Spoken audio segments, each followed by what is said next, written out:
Ang kwento ni Tomby.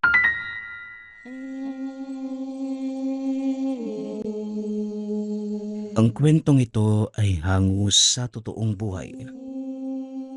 Mula ito sa isa nating tagapakinig na itago na lang natin sa pangalang Eren. Walang eksaktong taon. Probinsya ng Samar. Lumaki nang walang ina sa Eren. Namatay ito nang siya'y isilang. Tanging ang amang albularyo na si Tatay Eduardo ang siyang kinagisnan niyang magulang.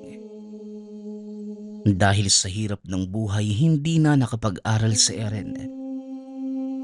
Masyado ding liblib ang kanilang tirahan. Anak, pasensya ka na kung hindi ko na ibigay sa iyo ang buhay na nais mo. Wika ni Tatay Eduardo. Wala po yun, Tay. Alam ko naman po na ginagawa mo yun lahat para sa akin eh. Hindi mo naman po ako pinabayaan.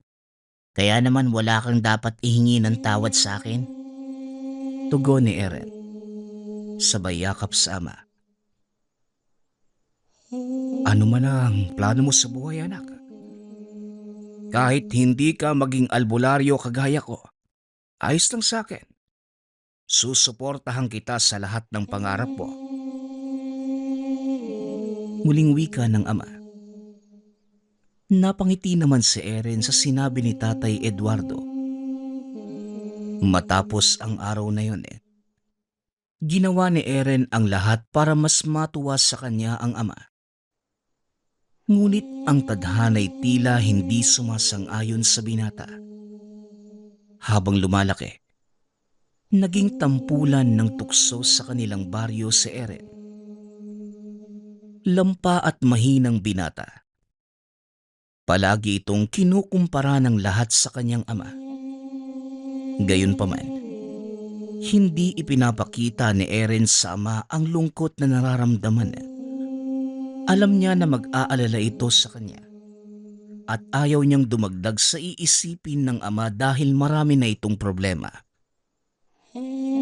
Isang araw, habang naglalakad papunta sa tahanan, bigla na lamang nadapa si Eren. Pinagtawanan siya ng mga kapwa-bata, kabilang na si Gabe, na bago nilang kapitbahay. Ang lampa mo naman. Akala ko ba mahusay na albularyo at antingero yung tatay mo? Eh bakit mahina ka? Wika ni Gabe. Huwag nyo ngang idamay dito yung tatay ko. Wala naman siyang alam sa away natin ah. Kaya kung may iinsultuhin kayo, ako lang dapat. Hindi ko naman iniinsulto yung tatay mo eh. Itinatanong ko lang kung bakit ka lampa. Samantalang mahusay na albularyo at antingero naman ang tatay mo. Eh, saan ka ba nagmana? Ah, siguro sa nanay mo no? Matagal nang patay ang nanay ko. Pero dinadamay niyo pa. Ang pangit ng ugali niyo. Umalis na nga kayo. Wika ni Eren, sabay tulak kay Gabe. Dahilan para mapaupo ang mga bata sa lupa. O basalbahay ka. Ang sama ng ugali mo. Mula ngayon, kaaway na kita. Galit na galit ang bata. Kaya naman itinulak niya pabalik si Eren. Napalakas ang pagtulak ni Gabe kay Eren. Kaya naman napahiga ito sa putik. Mabilis na nagtakbuhan ang mga bata. Kasama na si Gabe. Samantalang si Eren naman naiwan habang nakaupo sa putikan. Napabuntong hininga na lamang si Eren. Tumayo ito at umuwi sa tahanan. Gulat na gulat si Tatay Eduardo nang makita ang anak na napakarumi. Ano nangyari sa iyo, anak? Bakit puno ng putik ang buong katawan mo? Wala po ito, Tay. Napahiga lang po ako sa putikan habang naglalaro kami. Alam ko, anak, na hindi ka nagsasabi ng totoo. Ano ba talaga ang nangyari? Wika ni Tatay Eduardo. Napayuko si Eren. Hindi kagad nasagot ang tanong ng ama. Pasensya na po, Tay. Ayoko po kasing mag-alala kayo eh. Ayos lang, anak. Nauunawaan kita. Pero sa susunod, huwag ka nang magsisinungaling sa akin, ha? Pwede ba yon? Opo, Tay. Pangako, hindi na po ako maglilihim sa'yo. Wika ng bata. Matapos pagsabihan, napayakap na lamang sa kanyang ama. Matapos ang araw na yon, sinikap ni Eren na sabihin ang lahat sa ama, kagaya ng naipangako.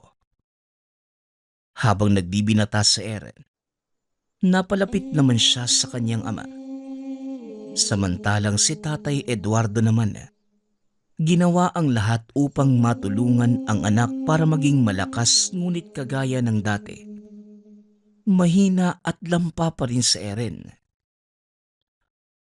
Anak, huwag ka nang umiyak. Kasama yan sa buhay. Tsaka binata ka na eh. Hindi bagay sa isang katulad mo yung pag-iyak na parang bata. Wika ni Tatay Eduardo. Kasi naman, Tay, ang sakit kayong madapa. Nagkasugat pa nga po ko, tapos tatawanan mo lang ako. Jesus Mariosep, tunay ka ba talagang lalaki, anak? Dapat hindi ka umiiyak ng ganyan. Talagang kukutyain ka nila. Tay, nagpapakatotoo lang naman ako. Masakit naman po talaga kaya umiiyak ako eh.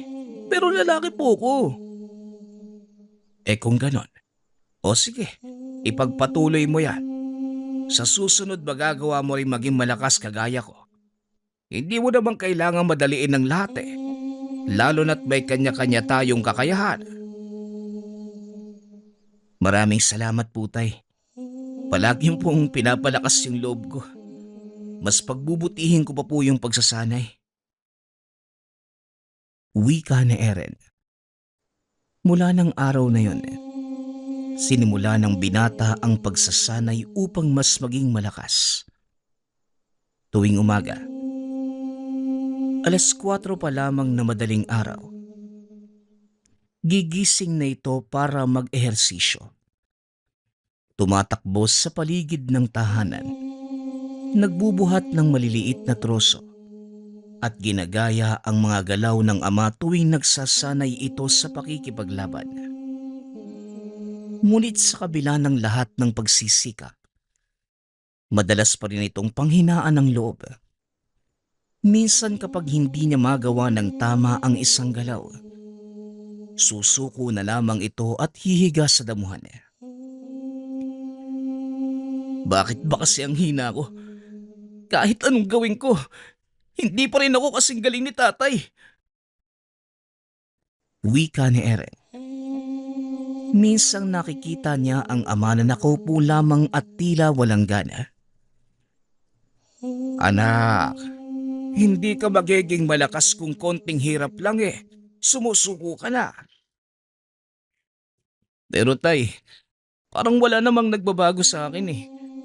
Kahit anong gawin ko, lampa pa rin ako. Baka hindi talaga ako katulad mo. At sino bang nagsabi sa'yo na dapat maging katulad mo ko, anak? Hindi mo kailangan maging albularyo o maging kasing lakas ko. Ang mahalaga, matutunan mong lumaban sa sarili mong paraan. Hindi mo kailangang patunayan ang sarili mo sa iba. Ang mahalaga, patunayan mo ito sa iyong sarili.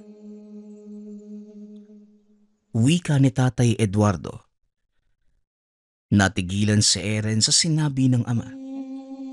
Nais niyang maging malakas hindi lamang para sa sarili, kundi para na rin sa ama, upang hindi na siya ituring na mahina ng ibang tao. Kaya simula ng araw na yon, mas sineryoso ni Eren ang pagsasanay. Kahit mahirap, hindi na ito kagad sumusuko. Subalit tuwing madidinig niyang pinag-uusapan siya ng mga tao sa baryo, bumabalik ang pag-aalinlangan sa puso. Ay nako, sayang. Anak ka pa naman ni Eduardo, pero wala palang ibubuga. Oo nga. Kung ako kay Eduardo, hindi ko na ipipilit ang bata. Hindi talaga lahat namamana. Ang lakas ng magulang.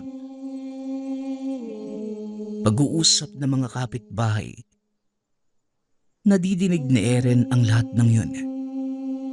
Kahit na anong pigil niya, hindi niya maiwasang masaktan.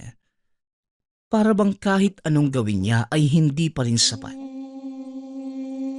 Pagka-uwi sa tahanan, tahimik lamang ito at napansin naman siya ni Tatay Eduardo. Ano anak? Narinig mo na naman yung mga tao ano? Tanong ni Tatay Eduardo. Hindi sumagot si Eren at nakayuko lamang siya ng mga sandaling yon. Anak, ilang beses ko bang sasabihin sa'yo na wag mong intindihin ang sinasabi ng iba? Hindi sila ang magpapasya ng kapalaran mo. Ikaw lang. Pero tay, parang tama naman sila eh. Wala naman talaga akong ibubuga. Dahil ba hindi mo pa nakikita ang bunga ng pagsisikap mo? Hindi ibig sabihin na wala kang nakikitang pagbabago. Wala na talagang nangyayari. Darating ang araw anak. Magugulat ka na lang sa sarili mo. Wika ni Tatay Eduardo. Nag-isip ng malalim si Eren. Nais niyang maniwala sa ama. Nais niyang patunayan na kaya niyang maging malakas. Hindi lamang para sa ibang tao, kundi para na rin sa sarili. Sa pagkakataong ito, hindi na niya hinayaang lamunin siya ng panghihina ng loob. Ipagpapatuloy niya ang pagsasanay, anuman ang sabihin ng iba. Nang makita ni Tatay Eduardong desidido ang anak sa pagsasanay, niregaluhan niya ito ng isang kambing. Ngunit ang hayop na ito ay hindi kagaya ng iba. Kakaiba ang itsura nito kumpara sa mga kalahi niya. Tatay, bakit naman ganyan yung itsura ng kambing na yan? Tanong ni Eren. Dahil kagaya niya, naiiba ka anak. Pero ipinapakita lang ng kambing na yan na kahit naiiba ka, merong kang pakinabang. Kaya't ipagpatuloy mo lang ang iyong pagsasanay. Tugon ni Tatay Eduardo. Sa paglipas ng panahon, palaging kasama ni Eren ang kambing sa kanyang pagsasanay. Isang araw, mataas ang sikat ng araw nang mag-ensayo si Eren sa may kakahuyan, malapit sa tahanan. Hawak niya ang lumang itak ng ama. Habang paulit-ulit na ginagawa ang mga galaw na itinuro sa kanya ni Tatay Eduardo. Habang abala sa pagsasanay, bigla niyang narinig ang kaluskos sa damuhan. Paglingon niya, isang malaking itim na nilalang ang dahan-dahang lumapit. May matutulis na kuko. Nanlilisik na pulang mga mata. Para itong malaking aso. Ngunit mas matangkad at mas nakakatakot ang anyo. Hindi sinasadyang nadaplisan ni Eren ang nilalang nang biglang napasipa ang paa habang umiiwas sa pagbagsak ng itak. Napahagulgolang nilalang. Tila nasaktan ito ng husto. Isang malakas na alulong ang umalingaw-ngaw sa paligid. Nagtayuan ang balahibo ni Eren. Napaatras ang binata at nanginginig ang kamay habang hawak ang itak.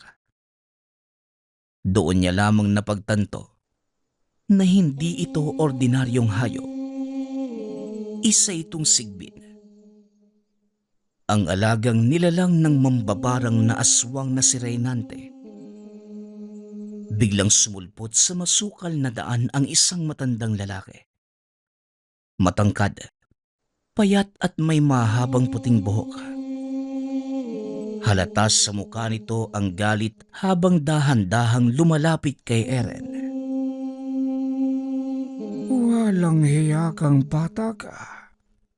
Paano mong nagawang sakta ng alaga ko? Tanong ni Reynante. Hindi ko naman ho sinasadya. Akala ko kung ano lang eh. Magpapaliwanag pa sana si Eren.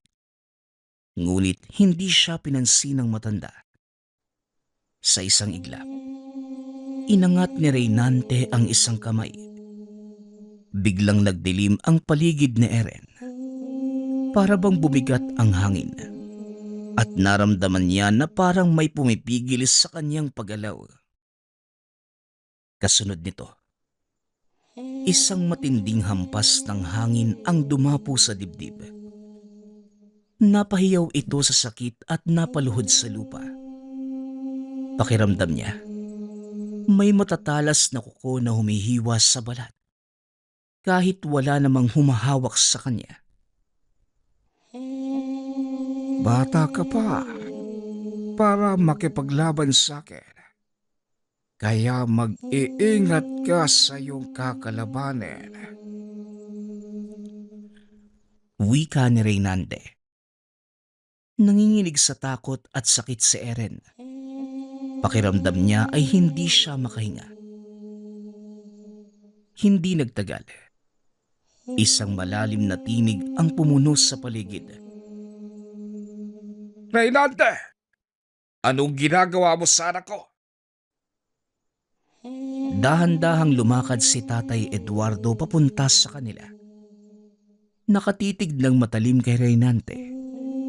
Kita sa mukha nito ang galit.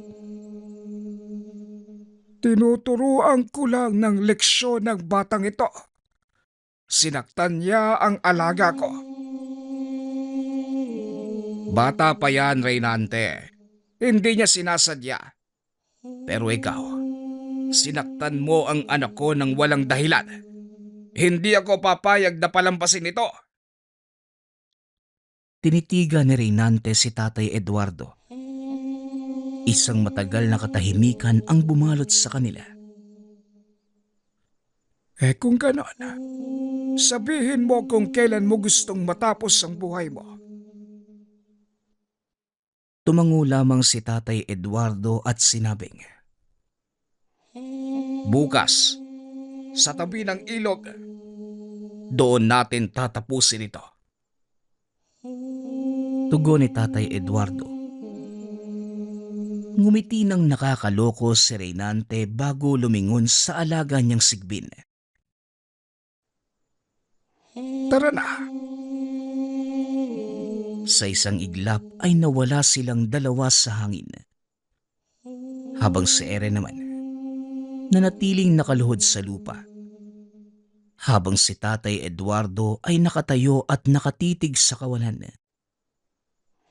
Hanggang sa dumating ang araw na napag-usapan ni Tatay Eduardo at Reynante. Madilim ang langit kahit umaga pa lang. Makulimlim at parang may nakaambang panganib. Sa tabi ng ilog, naroon si Tatay Eduardo. Matatag na nakatayo habang hinihintay si Reynante. Hawak niya ang kanyang lumang itak. Ang sandatang matagal na niyang kasama sa bawat labanan. Sa hindi kalayuan, nadinig ang tunog ng mga sanga na parang may mabigat na nilalang na dumating. Mula sa kakawyan, lumabas si Reynante. Mabagal ang paglakad. Ngunit ramdam ang bigat ng presensya nito. Nakasunod sa kanya ang alagang sigbin. Mas mabangis ang itsura nito ngayon. Mas matalim ang mga kuko at ang mga mata ay mas pulang-pula. Huminto si Reynante sa tapat ni Eduardo. Huling laban mo na ito, Eduardo. Handa ka na bang iwan ang mundong ito? Ngunit hindi nagpatinag si Tatay Eduardo. Tignan natin kung sino talaga ang mawawala sa mundong ito. Biglang lumundag ang sigbin papunta kay Tatay Eduardo. Mabilis ang pagkilos nito. Ngunit hindi nagpatinag si Tatay Eduardo. Sa isang igla, naiwasan niya ang mabibilis na hampas ng matutulis na kuko ng nilalang. Tumalon ito pabalik. Mabilis na inihanda ang itak at isang mabilis na hiwa ang pinakawalan. Napaatras ang sigbin. Nagtamo ito ng malalim na sugat sa tagiliran.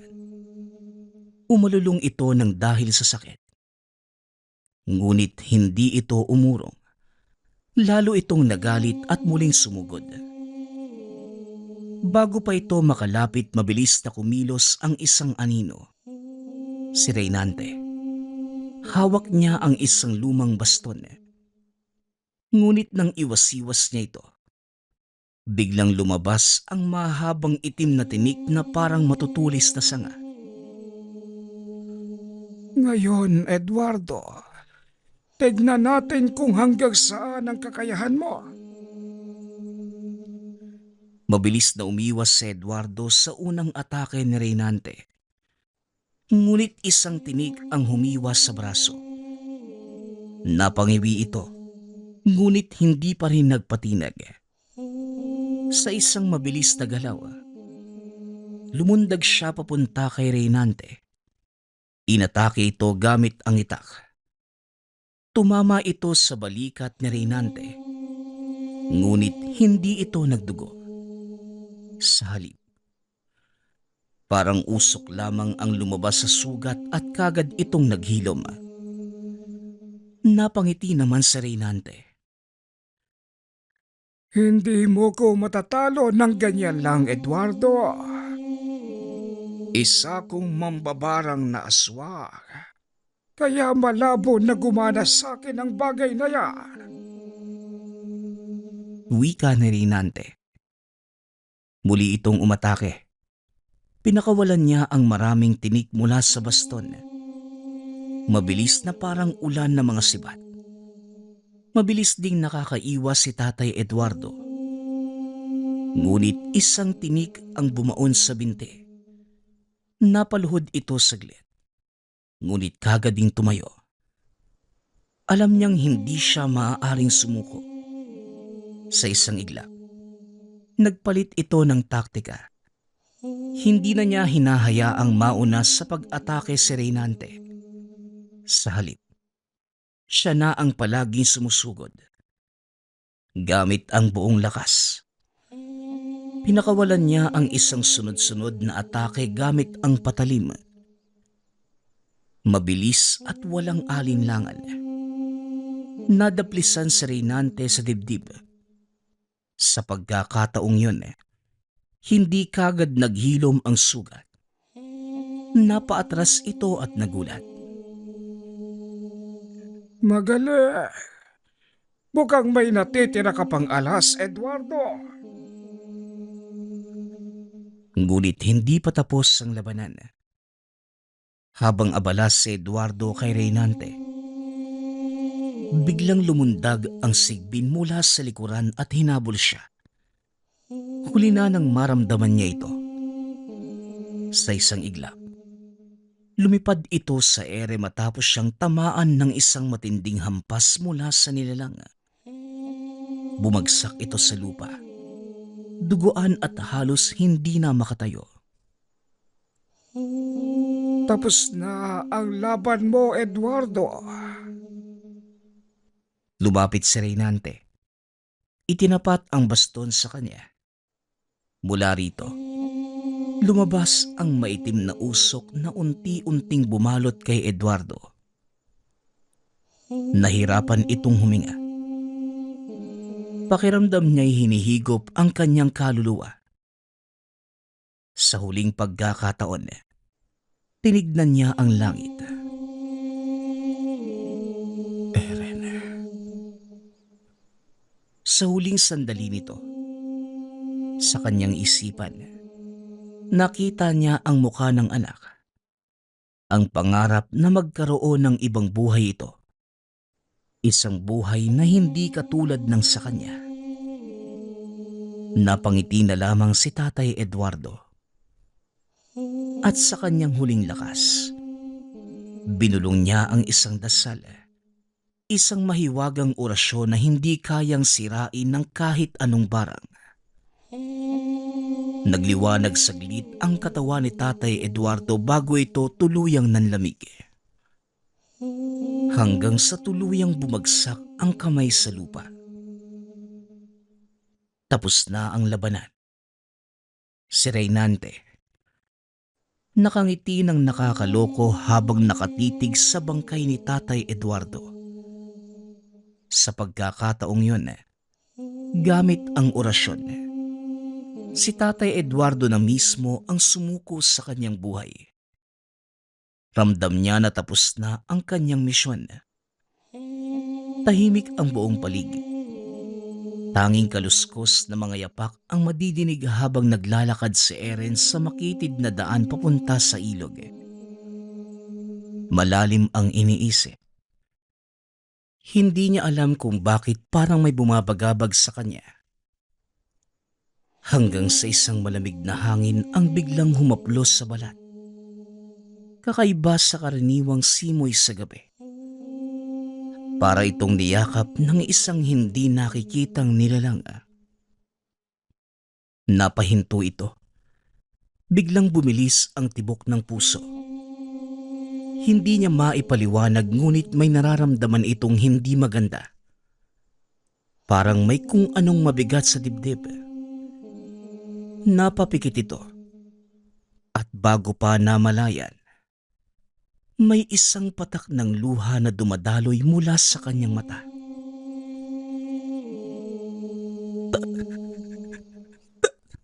Tay! Hindi niya alam kung bakit. Ngunit biglang bumilis ang lakad niya. Hanggang sa tuluyan itong napatakbo. Pagtapat niya sa ilog, biglang lumakas ang hampas ng hangin. Nagsasayaw ang mga dahon sa puno.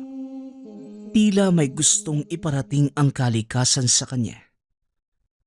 At doon, sa ilalim ng puno, nakita niya ang isang figura. Si Tatay Eduardo. Wala ng buhay. Halos hindi makagalaw si Eren na mga sandaling yun. Nakatayo lamang siya roon. Nakatulala sa bangkay ng ama. Nanlalamig ang buong katawan. Nanginginig ang mga kamay. Parang biglang tumigil ang mundo sa kanya. Dahan-dahan itong lumapit. Hindi pa rin makapaniwala.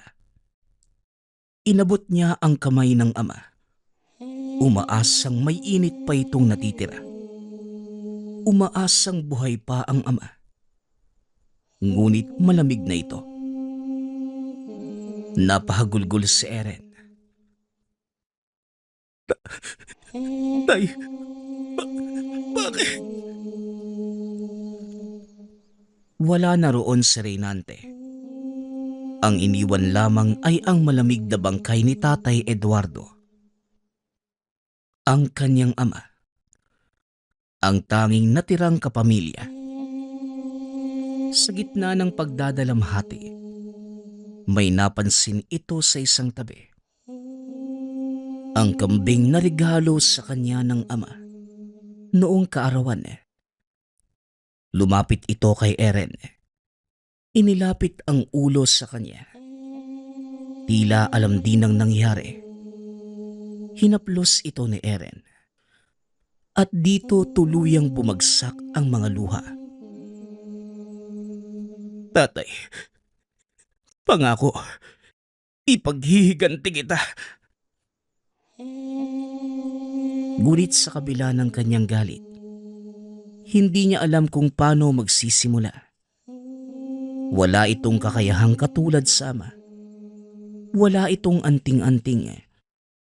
Walang alam sa pakikipaglaban. Lumipas ang mga araw ngunit hindi pa rin matanggap ni Eren ang sinapit ng ama. Pakiramdam niya, wala na itong direksyon. Palaging may lungkot sa mga mata. Palaging may bigat sa kanyang kalooban. Hanggang sa isang gabi, hindi na niya kinaya. Lumapit sa alagang kambing at inhilig ang noo sa katawan nito. Kapra, ano nang gagawin ko? Wala na si tatay. Wika ni Eren. Tahimik lamang ang kambing. Hindi ko alam kung paano ko ipaghihiganti si tatay. Ngunit bigla itong may nadinig na tinig. May iniwan sa'yo ang iyong ama, Eren. Nanlaki ang mga mata ng binata. Dahan-dahan itong napaatras. Hindi makapaniwala sa kanyang nadinig. Ano naman yun? Muli itong napatingin sa kambing. Ako ito, Eren. Hindi mo kailangang matakot. Hindi makagalaw si Eren. Hindi alam kung guni-guni lamang ba niya o totoong nagsasalita ang alaga. Kapra. Napatango ang kambing. Matagal nang nakatakda ang lahat ng ito. Ang iyong ama, si Eduardo, alam niyang darating ang araw na ito. Kaya bago pa man siya lumisan, iniwan niyo sa iyo yung isang bagay. Isang sandatang makakatulong sa iyo. Hindi pa rin makapaniwala si Eren na mga sandaling yun. Ngunit patuloy itong nakinig. Ano namang iniwan niya sa akin? Isang mahiwagang patalim. Isang sandatang may baliktaran na talim. Ito ang magiging susi mo sa paghihiganti. Pero tandaan mo, Eren, ang paghihiganti ay hindi lamang tungkol sa galit. Dapat mo itong gamitin sa tamang paraan. Natahimik si Eren. Marami itong gustong itanong ngunit hindi niya alam kung paano magsisimula. Muli itong nagsalita. Kung alam mo mangyayari to, bakit hindi mo siya tinulungan? Saglit na natahimik ang kambing. Pasensya na. Pero dahil yun na ang kanyang oras, ang misyon niya ay tapos na. At kahit anong gawin ko, hindi ko na mababago ang tadhana. Napayuko si Eren.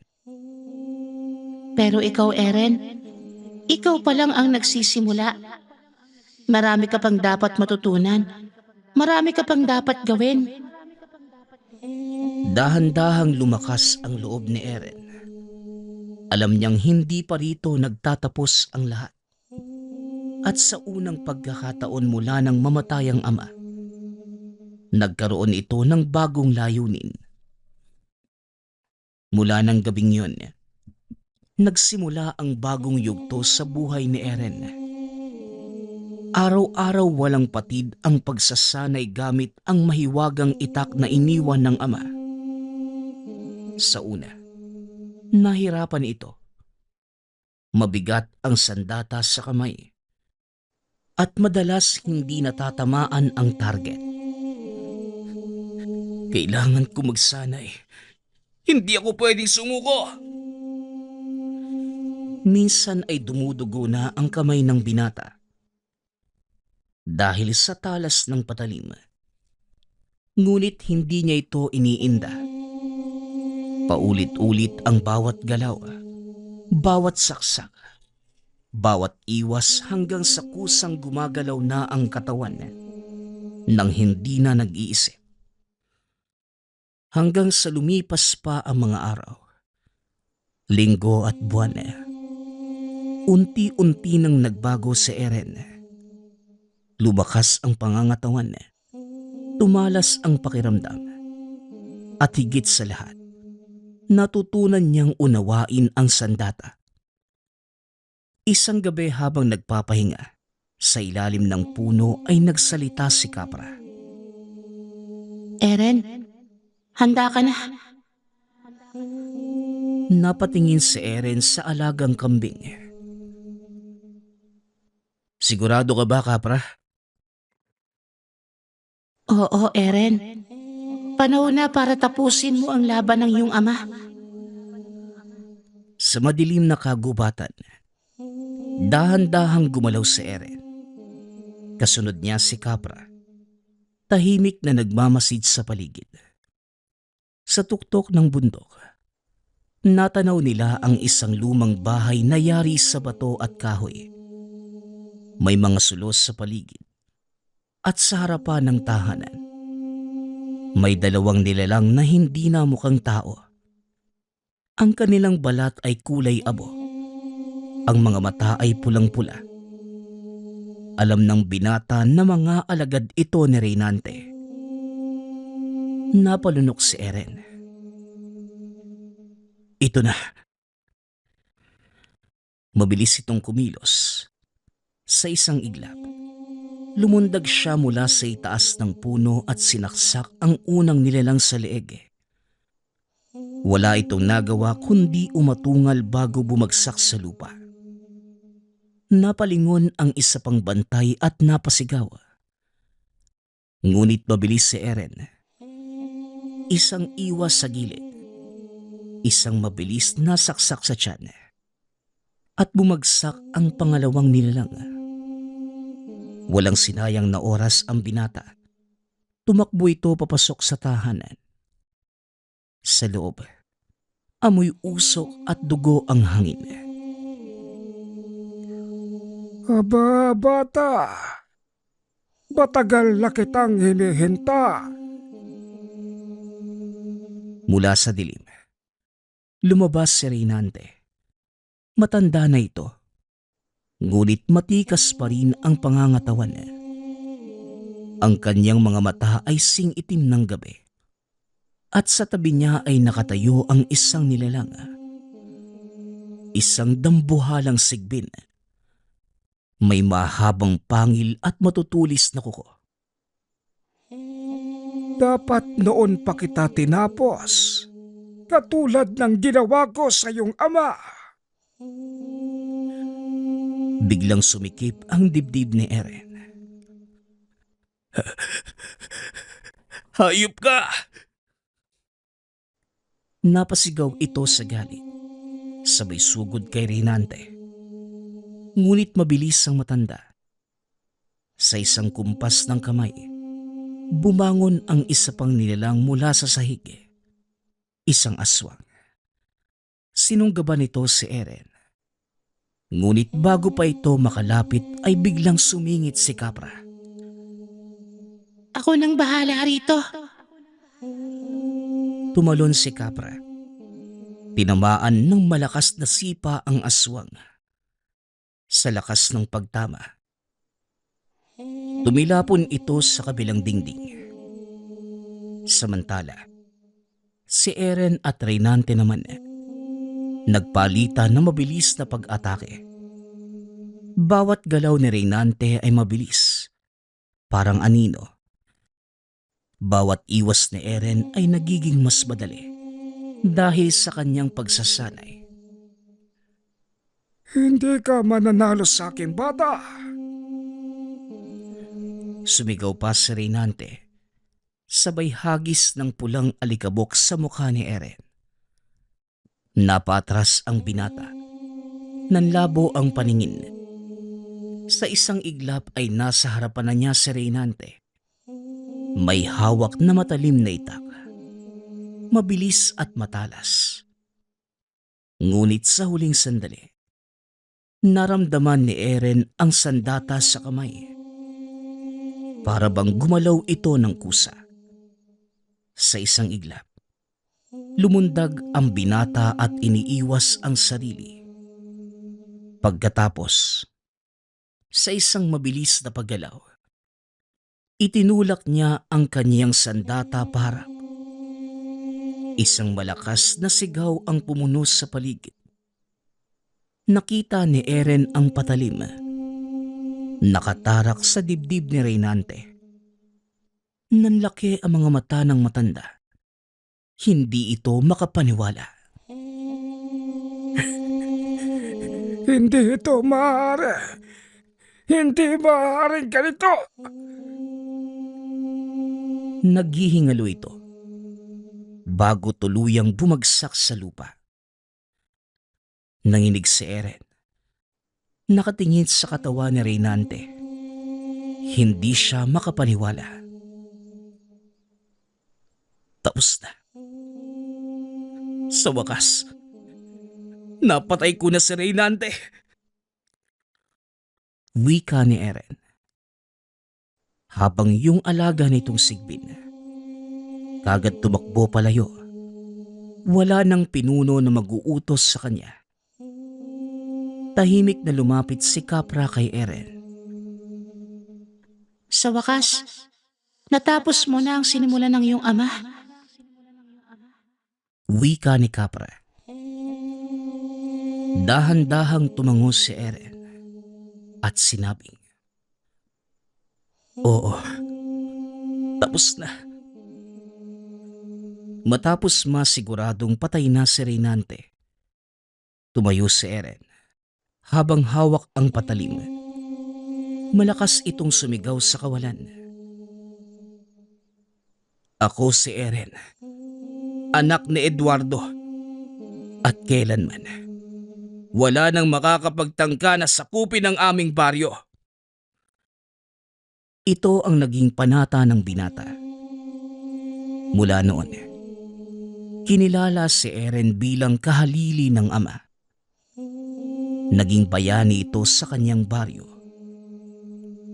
At maraming labang na ipanalo. Nagpapasalamat nga pala ako sa lahat ng sumusuporta sa ating channel. Nawa ay patuloy niyong suportahan at pakinggan ang ating mga kwento. Hanggang sa muling pakikinig. Paalam.